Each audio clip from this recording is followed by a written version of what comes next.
మిలమిల మిరిసే చంద్రుడి కోసం తెర తీసెను సాయంత్రం.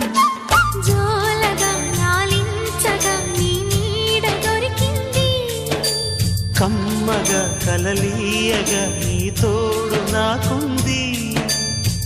ఎదవిల్లును వంచిన వాడే నీ రాముడు అన్నది మనసే, గుడి తలుపులు తీయక ముందే వరమిచ్చెను దేవత ఎదురై. నీదే కాచిని నిజమే నా జాబిలి, కిలకిల నవ్వే కోయిల కోసం వచ్చింది మధుమాసం.